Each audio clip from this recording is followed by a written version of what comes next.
aka the War Champion, is back in the building, and today I'm going to put the joystick down and do a little, little chit chat with you folks and discuss my top 10 annoying enemies I found in the game of Kingdom Rush Vengeance. Obviously, everybody's opinion is going to be a little different on what they find as their top 10 annoying enemies in the game. But obviously, your gameplay is going to affect your perception of how nuisance like an enemy tends to be in the game. So that's kind of today. I just wanted to share my opinion with you on what I find as annoying in this game, and also like to define what I mean by annoying is like any enemy that happens to possess a special skill that they can consistently use, that can make gameplays a lot more sophisticated, where in terms of like perhaps because it has a special skill, maybe you have to cut the enemy off to separate it from a pack of other enemies, or basically this enemy has a skill that creates extra work for you to do, or maybe it's an enemy you have to kill off quickly because of its skill,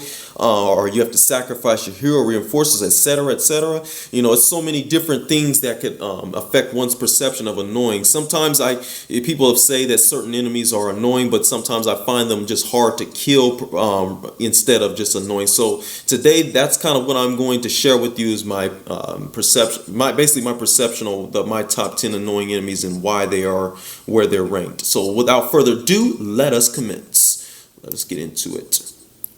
So to start things off at number 10, I have the Anurian Infuser at number 10. And by the way, this is all with respect to playing on impossible difficulty. So that's their hit points is 675, physical attack damage 28 to 42, ranged attack damage, magic attack damage 42 to 64, physical attack rate every 1 second, ranged attack rate every 2 seconds. They possess no armor. Magic resistance is high at 80%. Their speed is medium at 30. I'm assuming that's 30 nodes per second, but I'm not entirely sure. Special ability, they gain an attack damage bonus when near an Anurian channel, as you can see in the picture on the left. Basically, kind of almost roughly their attack power doubles. And they can also store up to 3 magical bolts, kind of similar to that of the Archmage and Kingdom Rush Frontiers. So the Anurian Infuser I found pretty annoying. And when I first did they first appeared on Anurian Plaza, they kind of gave me a little bit of trouble because of the fact that, them being a powerful range unit, and they're also very durable. So they're not, it takes a minute to kind of get rid of them. But when they appear in packs, and especially get around that Anurian channeler, even you have to be real cautious of your microing of the hero. Otherwise, they can easily just kill them off if a bunch of them attack all at once.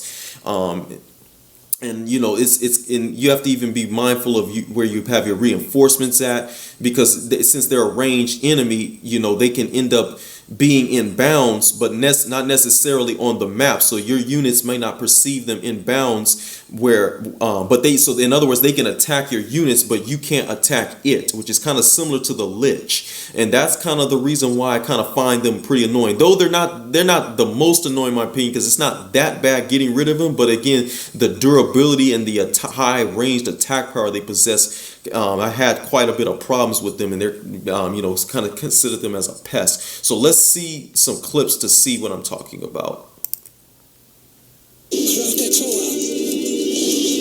Catch my fire. Someone's coming. I'm Lord of the Flame. Krakatoa. Catch my fire.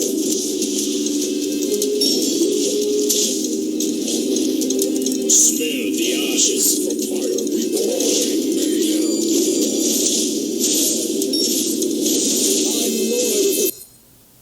Yeah, so again, as you saw there's that durability, them being in the range of the channelers, and then you not being able to sit still. That's what I kind of find a little irritating about them, but it's not too bad. They're not too bad in my opinion. But moving right along, number 9 on my list, I ranked the Valkyrie.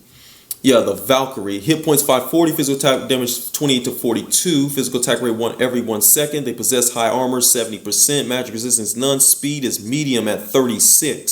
Special ability to revive dead northerners nearby into Draugrs, and they can do that every second, and they can do a maximum of up to 3 units all at once. So this is an enemy, in my opinion, is worthy to be on a top 10 list for being annoying in the game of Vengeance, because of the fact that, you know, they simply create extra work for you to do. They're durable as well, so it takes a minute to get rid of them. So typically the way they do it, they bring sometimes they'll bring one, and then later on they'll start to make things harder, they'll bring two of them to walk behind the wildlings and the northerner wildlings, and even at times the berserkers. But what they do is the producers, they have it where there's a small little gap. You'll see a small gap between the northerners and the valkyries when they appear.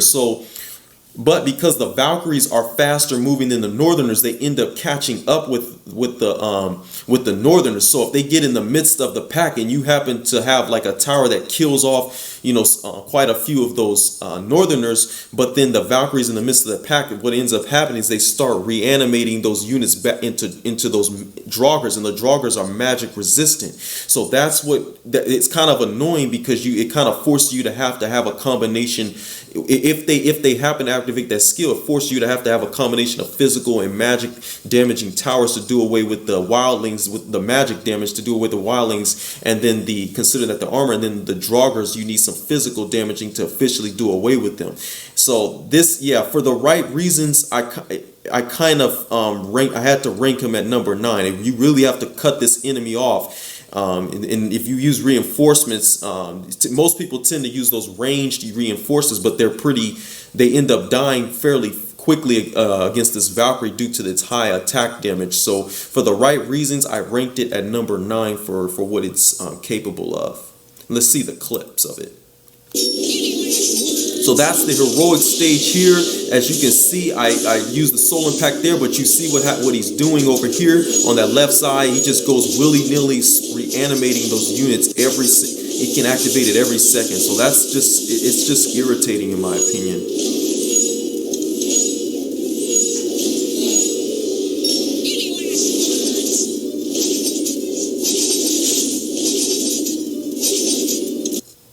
Yes, so that was number 9 on the list, the Valkyrie. Number 8 on my list, the Devoted Priestess. Yeah, Devoted Priestess. Hit points 337, physical attack damage 2 to 4, physical attack rate every 1 second. They possess no armor. Magic resistance they have is medium at 50%. Their speed is medium, 36 to match the Valkyrie. And their special ability, they possess a magic aura, raising nearby allies' magic resistance by 50%. And they also possess the ability to heal their allies with 15% of their HP when the allies' HP is below 80%. And unknowingly, I've seen that they can perform this skill even while blocked.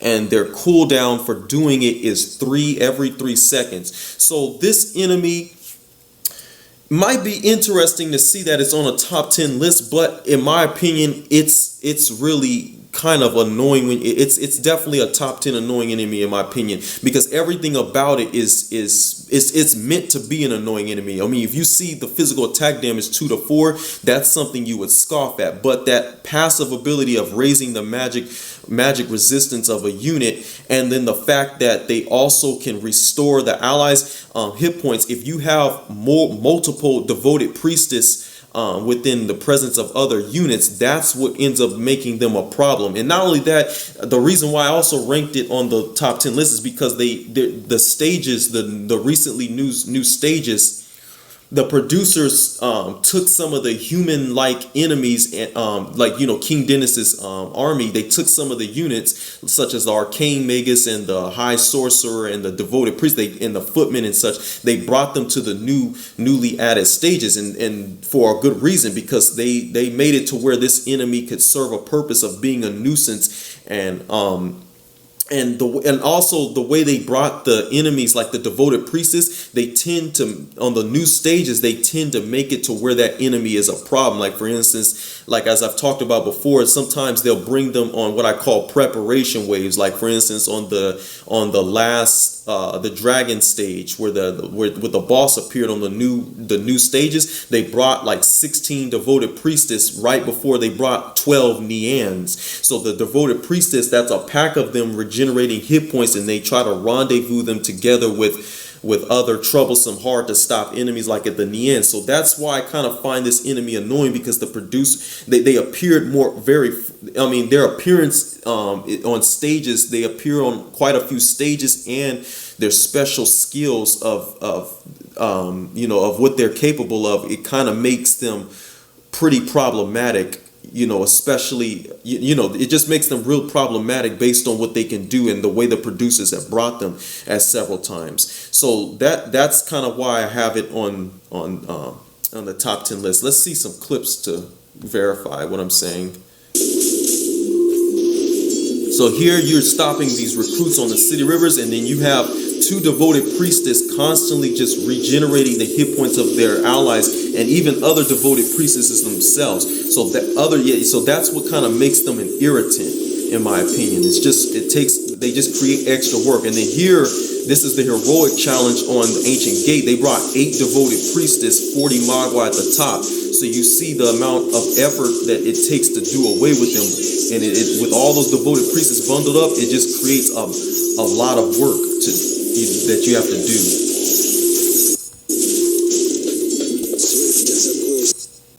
And as you saw, that wave, the following wave, as I was just mentioned, like they try to they prepare you for a troublesome enemy to appear. That following wave, they brought 10 Nians. So that's what I mean as far as how they bring the devoted priestess. They tend to bring them in a way to where they really maximize their the nuisance-like behavior that they have, and they kind of did a good job of doing that when the producers made those new stages. So that's why it was ranked 8. Number 7 on the list I put was the Ice Witch. Hit points 337, physical attack damage 12 to 18, ranged magic attack damage 30 to 42, physical attack rate and ranged attack rate is every 2 seconds. They possess no armor, magic resistance is high at 80%, their speed is medium at 24. Special ability is they can freeze soldiers and heroes. There's a 50% chance of them doing that. First, I kind of thought it was always 100%, but it is 50% indeed. And they can spawn apex shards, and they can do that every 8 seconds. So a little bit more annoying than the devoted priestess, in my opinion. Again, an enemy just creates extra work for you to do in the game. The ranged attack damage, you can't sit still, and you have to be real careful, because if a bunch of them appear at once and they happen to freeze, let's say your hero, even like an OP hero like Ice Scout or Merglin, you get frozen for a second. That allows the other ice switches to use their, since it's locked, since the unit is stuck in place, that allows the other ice switches to land a direct hit from their ranged attack. So that's what kind of makes them annoying. And then obviously it's the extra work that they make, that they can potentially make of them spawning the apex shards. And those things are really, really fast. They can end up seeping through your defenses, and if they send enough of them, they can overwhelm you. So that's why I kind of have this enemy a little bit higher ranked than the previous 3 that I've already mentioned, for the right reasons. So let's see some clips of it.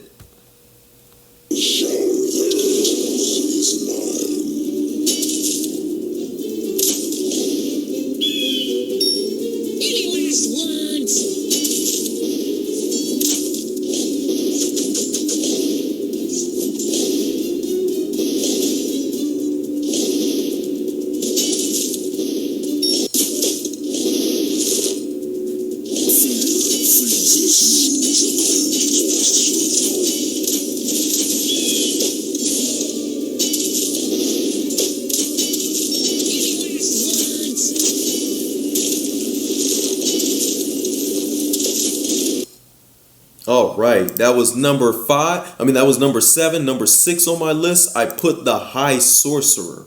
Yeah, the High Sorcerer. Hit points 2,362. Physical attack damage 60 to 90. Physical attack rate every 1.4 seconds. Armor is medium at 60%. Magic resistance is none. Their speed is slow at 18. Special ability, they have an area attack every single time they land a hit, and they also can annoyingly polymorph a soldier into an unblockable sheep. Heroes are immune to it, however, but I'm not sure on the cooldown on that polymorphing, but that's one of the biggest things that makes it annoying. This is one of those, In the game of Kingdom Rush Vengeance, enemies that tend to be very durable, like the Frost Giant or the Bone Carrier, those are enemies that they take. There's something in common. They take away 2 lives because of the durability and the amount of, just the fact that they have a high amount of hit points. And the High Sorcerer similarly takes away two lives if it leaks the battlefield. But for an enemy like that, it's the skill of it being able to, the polymorph units, and that can end up diverting the aim of your towers, creating that unblockable sheet that you have to unknowingly clickbait on. And then on top of that, they're very dangerous because of the high massive area damage that they do. This is I think it's the only enemy in the game that can do physical area damage every single hit, if I'm not mistaken. So that's going to force you to have to set up high level barracks that can hold them off. Or you can easily, in this game, there's a lot of towers that you can counter them with. I understand that, but it's just the fact that they're very durable, and then the fact that they end up doing that massive area damage, clearing out packs, clearing out your barracks to probably blockade other enemies, and they can clear the pathway for other enemies to walk by. Like, for instance, on the heroic challenge of Ancient Gate, the 5th wave, they brought 4 High Sorcerer 60 Mogwai for the purpose of the High Sorcerer to basically clear the pathway for the Mogwai. And not that kind of touching upon, like I talked about with the Devoted Priestess, the new stages, they brought this enemy quite a few times, and they knew how to use it to where it was they figured out how to make this enemy be sort of very problematic, and yet take advantage of its annoying skill to where they can make the stage hard, in my opinion. And that's kind of why this enemy, it might surprise some people that it's on the top 10 list, but in my opinion, I do think it's worthy enough to be on the top 10 list, considering that it's very durable and it has those special skills of polymorphing the units. And then you also need to invest in having some very strong towers to do away with it, considering the high amount of hit points. So that's why it's number 6 on my list. Let's see some clips.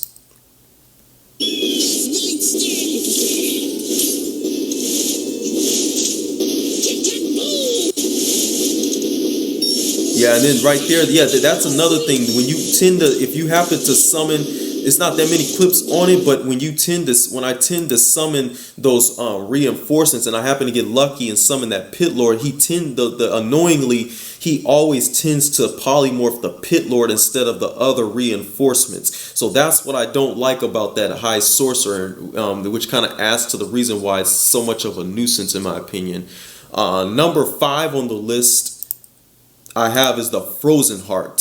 So it's composed of 2 enemies. This is another enemy that takes away 2 lives if it leaks the battlefield. The Frozen Heart, it has hit points of 1350. The Soul, however, has 243. Physical attack damage 35 to 45. Physical attack rate every 1 second. Armor none. The armor for the Soul, however, is high at 85%. The magic resistance is none. The speed of the Frozen Heart is very slow, but the soul, the Frozen Soul, speed is just slow at 18. The special ability, as you know, they resurrect from its soul and wanders the battlefield as a spirit before transforming back into the original form. The skill, by the way, is disabled when it's about 60 nodes away from the exit. So that's the good thing about it. As it basically prevents you from having to do all the extra work when it's near the exit. Also, in its soul form, it is kind of hard to read. It's unblockable, and it's immune to stunning and freezing. So I rank this enemy number 5 because it's definitely annoying, because this enemy is kind of similar to the Fallen Knight in the original Kingdom Rush, whereas when what happens when you kill the Fallen Knight, you get that Spectral Knight. But the difference is that makes it kind of annoying is that if you have a limited amount of time to do away with that Frozen Soul, and then to make matters worse, because of the stage that they appear on, there's a lot of magic resistant enemies that tend to appear, like the Draugrs, the Ice Reaper, the Ice Witch, the Spell Druid, and those are enemies that you would need to, more than likely officially to do away with them, you need some physical damaging towers to do away with them. But that soul, if you do kill off the heart and you end up getting that frozen soul, it being highly armored, it's a great counter to a strategy that happens to encompass itself around doing physical damage. So, and because you have a limited amount of time to do away with that soul, it just is annoying when it turns right back into the frozen heart. And the other thing that's real annoying about it is that, say for instance, if you happen to get you feel like you got maybe the frozen soul had like 1 hit point left, and you happen to attack, you feel like you attacked it just in time.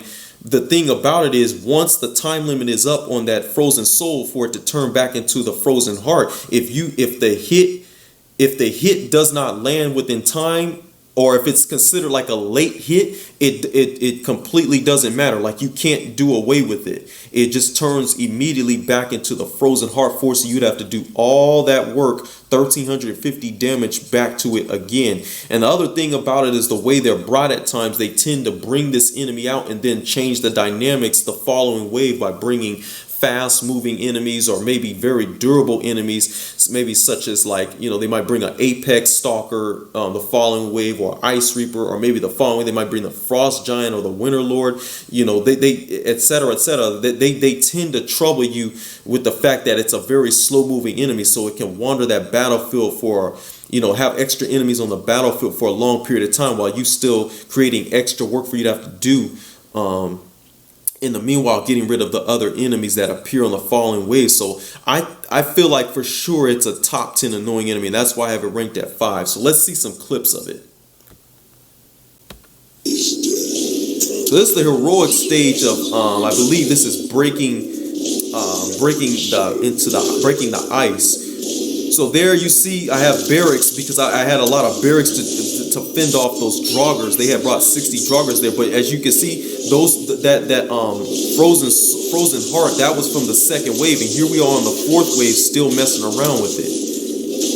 And they brought this way they had brought 7 Ice Reapers here on this wave, this 4th wave there. So that's kind of the reason why it's annoying, because it just, if you jive around getting rid of it, then and then they happen to bring the next wave, they tend to change the dynamics by bringing like a lot of Draugrs, or they might bring some Ice Reapers to kind of to overwhelm you while they're still on the battlefield. So that's why I kind of find them annoying. Anyhow, moving to number 4, the number 4th enemy on my top 10 enemy on the list is the Haunted Skeleton. We got the Haunted Skeleton. Hit points 216, physical attack damage 15 to 30, physical attack rate, they attack every second. They possess no armor, magic resistance is high at 80%, their speed is medium at 30, and they are able to restore 100 hit points when allies nearby them die. And though it's currently bugged, I believe on Steam, I'm not sure if it's the same on mobile, but for sure on Steam, the attack damage increase by 2% for 30 seconds when allies die nearby. That doesn't, I don't think that happens that doesn't seem to happen on the Steam version. I'm not sure about the mobile version or any other versions, but for sure on the Steam, that they don't receive that hit point, that attack damage bonus. So this enemy, yeah, in my opinion, it seems kind of interesting. It would be on the top 10, but I think it is worthy enough because they never appear by themselves. They tend to appear in packs, and that's really problematic of them being able to regenerate 100 hit points when they die near their allies. I have picked this enemy for a good reason, because what's interesting is that in Kingdom Rush, as I've learned, like the campaign stage is like the equivalent of an essay, and a heroic challenge is basically like a summary of an essay. If you don't believe me, you can play the Beheader Seat from Kingdom Rush Origins, the heroic challenge. They basically, what the producers did is they just handpicked certain ways from the campaign stage and put it in the heroic challenge, and they just handpicked all the tough ones and put it in the heroic challenge to give you to give you a problem. And heroic challenges are meant to be they're meant to be a good challenge for good, well skilled players. So where I'm going with that is that typically on the stage, on those Rotten Forest stages, the haunted skeletons, though, well, reality-wise on paper, they don't always appear on the very last wave, but technically they do, because the producers understand how annoying they are. Like, for instance, on the first one, Back to the Rotten Forest, on the heroic challenge, the last wave of the heroic challenge is the one that you'd expect to be the hardest to overcome. And on that particular stage, the last wave, they brought 40 haunted skeletons. But what they did prior to it, on the 5th wave, they brought 8 bone carriers to wander the battlefield. So what I mean by that is, if the last wave is the one to overcome, is the hardest to overcome, and they bring nothing but haunted skeletons, that already tells you that there's something about that enemy that's kind of hard to deal with, and they bring the house with them. So that's why, if they brought the house with them, there's got to be something about them that's a problematic, and it's that special ability of regenerating a lot of hit points. They stay around on that battlefield so long. Even the stage on the heroic stages on the Night in the Swamp and the Ancient Ghost, the last wave, although they don't explicitly bring them, the ultimate goal is that for them to appear because of the presence of the Lich. So as you know, it summons those haunted skeletons. So that's why, if that's the last wave of the challenge and the haunted skeletons appear, then it's got to be something about them that's kind of problematic. So even though they're low in hit points, it's the fact that they tend to appear in packs that makes them kind of very hard to stop and real frustrating to deal with. And for the right reason, I ranked the haunted skeleton where I have ranked it at. Not the most annoying, because it's not the hardest to get rid of, but definitely irritating to put up with.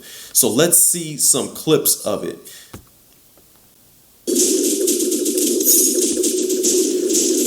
So this actually is just one clip. As you can see, I was doing just a showcase with Dianian, and along with those Dianian, and along with those Shaolin Temple Towers. But here you see, it just takes a while to get rid of them, because they're regenerating all their hit points around as their allies are dying nearby. So that's what it's real frustrating putting up with that.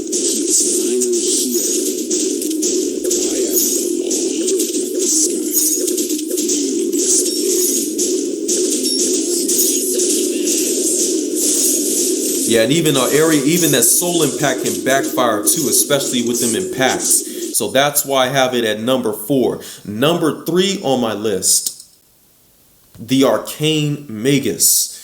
Yes, Arcane Magis. Hit point 742, physical attack damage 12 to 24, ranged magic attack damage 14 to 21. Physical attack rate, they attack every second. Their ranged attack rate, however, is every 3 seconds. They possess no armor. Magic resistance is high at 80%. Their speed is medium. Every 33 is the number that they associate with the Arcane Magis. Special ability, their ranged attack is an area attack where they can fire 5 magic meteors, kind of similar to Magnus Spellbane from the original Kingdom Rush, where he has the meteors flying from the sky, and they can also teleport 4 to 10 allies nearby along the path. The cooldown is every 8 seconds. So this enemy is very similar to that devoted priestess. It's really annoying in my opinion, because I've had several times where if a pack of them appear and I happen to, and they're around other units, maybe like a bunch of footmen, and I happen to use the soul impact, they end up teleporting. I swear it feels like they teleport the units as soon as they get attacked, and basically nullifying, a powerful, soul impact damage that could kill off hordes of enemies. And then but then because of the presence of the Arcane Magis, they teleport them out of range. And it's just the fact that they get, they're teleporting units further along the path, that skill of them being able to do that, and they could do it to hordes of enemies. Even like, let's say, a high sorcerer that's already tough and annoying as it is, or maybe there's a paladin or maybe a shield bearer. The fact that they can do that to hordes of enemies, advancing them further along the path, that can screw up your strategic defenses on when you're trying to stop certain enemies. And then more annoyingly is that, but the good news is about that teleportation is it's disabled. I forgot to put it. It's disabled nearby the exit. They can't teleport units when they're within certain range and certain nodes of the exit. But however, that doesn't stop their ranged their meteor attack. Their ranged meteor attack, and that's what I find real irksome, because let's say, for instance, if you're trying to hold a unit and stop them from escaping the battlefield, maybe an elven ranger or maybe a recruit or a footman or such, and you got that annoying Arcane Magis, that ability of them being able to do 14 to 21 ranged magic attack, and it covers a specific area. They can kill off, reinforcements, or happen to say maybe your hero that's happened to be fragile at the moment because he's taking a lot of damage. When you're trying to hold off enemies, that's real irritating to put up with them being able to do that ranged area attack.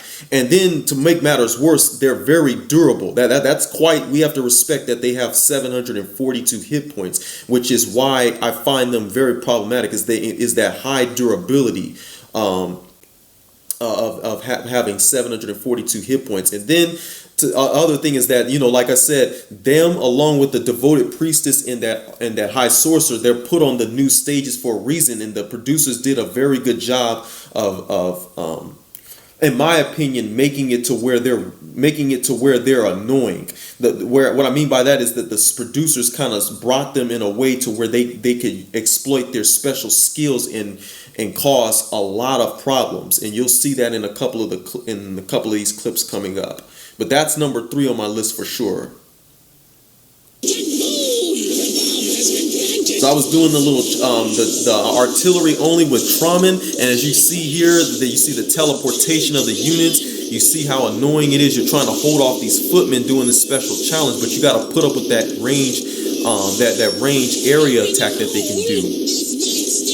So, and then here, this is the 4th wave of the you see that they brought 6 devoted priestesses, 6 Arcane Magis, and that right there, that really sums up right there why I find that. Also, you kind of got a glimpse of that devoted priestess too there with all that healing of their allies. But that right there, that's a perfect example of why I find them annoying, because if they later in the stages, you'll notice they'll start to bring more of the Arcane Magis and to exploit that special skill of them teleporting units along the path. So that's what I don't like about it, and that's why I have it number 3 on the list. Number 2 on the list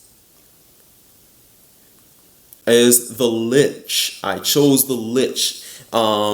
Pretty kind of expected there. Hit points 540, physical attack damage 40 to 7, range magic attack damage 60 to 90, physical attack rate and their range attack rate is equivalent at every 2 seconds. No armor they have. However, they do have high magic resistance at 90%. Their speed is slow, and they have the obnoxious ability of summoning the already annoying haunted skeletons. Can do that every 10 seconds. So if you saw the haunted skeleton on the list, you should have expected to see that the Lich would have been there.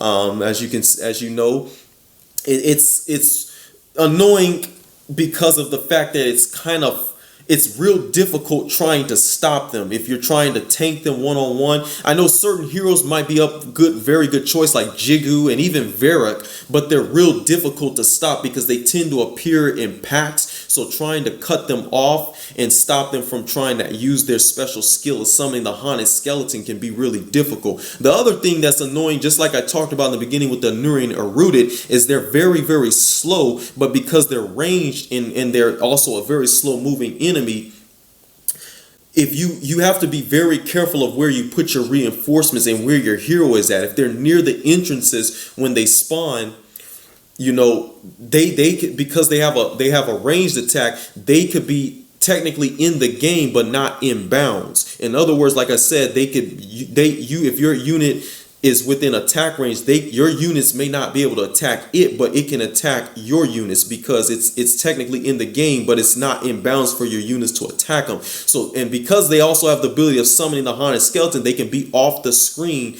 and out of reach from your units to attack. Since they're not in bounds technically, they can spawn the haunted skeleton and then just bring a horde of they can overwhelm you with a horde of them, on coming on the battlefield, because as a result of them not being on the being perceived imbalanced. So that's what I think is really annoying about the Lich. And then on top of that, though they're not extremely durable like Arcane Magis, they have enough hit points to where it takes, they're a piece of work. It takes quite a bit of work to do away with them. So this is an enemy you look to get rid of quickly, and there's a reason why on the last stages on even the campaign and the heroic challenges in the night in the swamp and also ancient ghosts, they bring the Liches because they understand what they can do and they know how problematic they can be.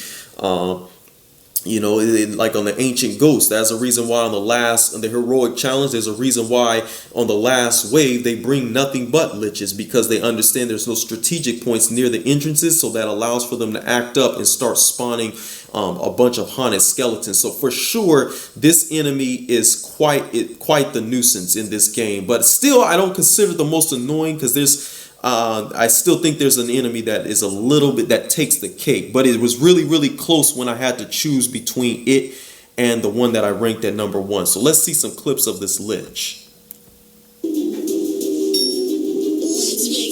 So here I tried to cut off this Lich, using the reinforce. But as you can see, yeah, that Lich is attacking. It's in the game, but it's not inbound. So my reinforcers can't attack it. So that's what I find annoying, is you have to be careful of where you place your reinforcements and your hero. And then yeah, there it is. Yeah, you see he spawns the haunted skeletons off the screen. Yep, and then here, this is what I was talking about. This is the last wave of the heroic challenge for Ancient Ghosts. They brought 6 Liches on the right, 3 Liches on the top left, and 3 Liches on the bottom left. So that makes sense. It's mean of them to do that, but it makes sense. Like I said, there's no strategic points near the entrance, so it allows for the Liches the opportunity to act a fool and spawn those annoying haunted skeletons. So that's, so they want it to be kind of frustrating to deal with. Stopping, overcoming this last wave.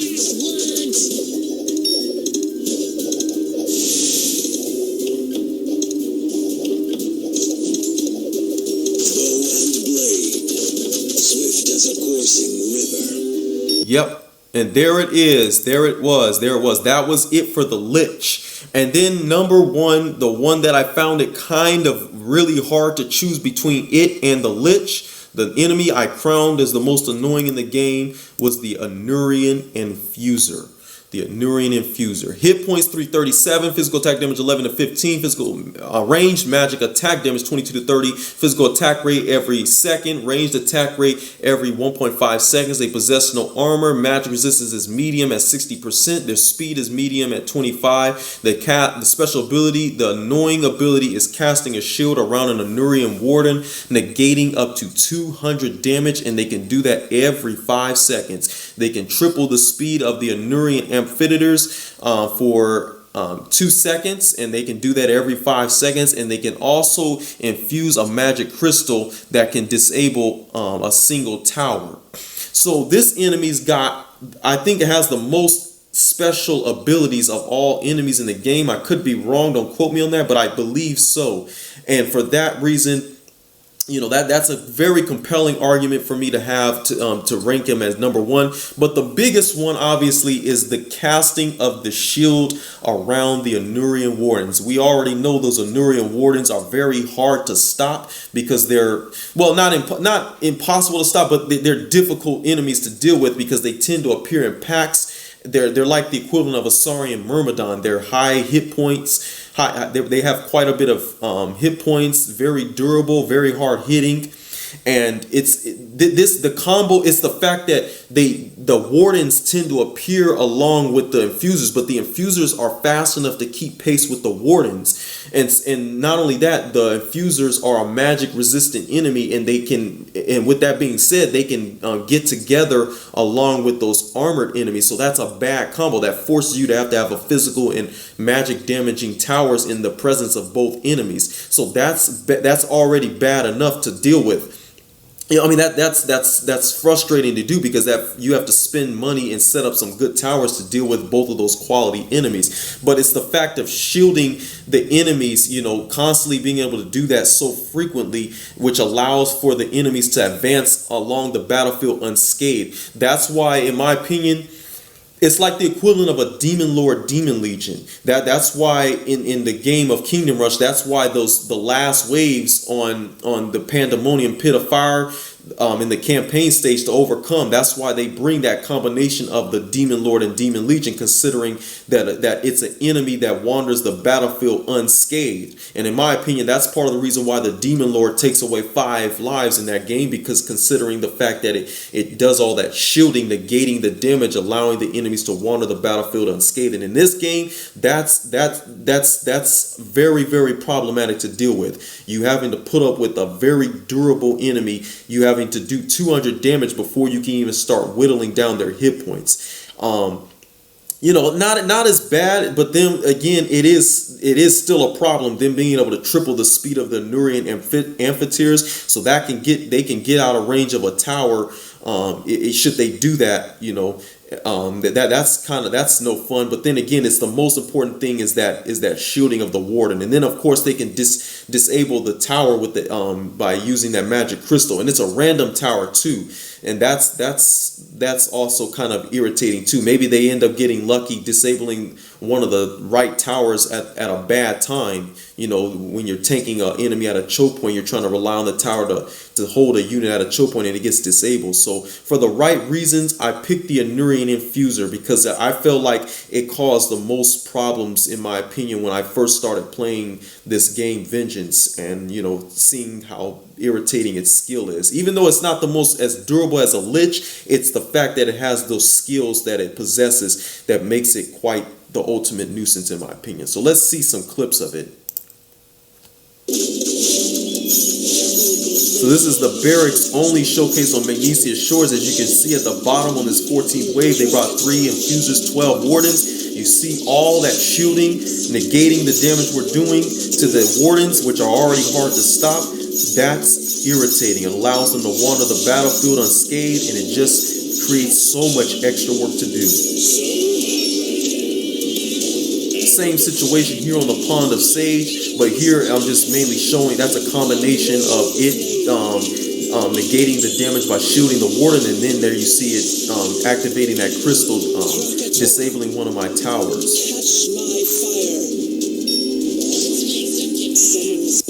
And then there it is with the amphitheater, speeding them up, getting them out of range of, you know, well, I mean, if I had a tower near them, that would get them out of range of the tower that would eventually attack the amphitheaters. Well, that sums it up, folks. That was my top 10 list for enemies that I found annoying. You can jump in the comments section and share with me what you find as your top 10 annoying enemies. I would love to hear it. But that sums it up, folks. That was my video, and I hope you enjoyed it. Stay tuned for more vids. Ricky, the War Champion. Farewell. Farewell.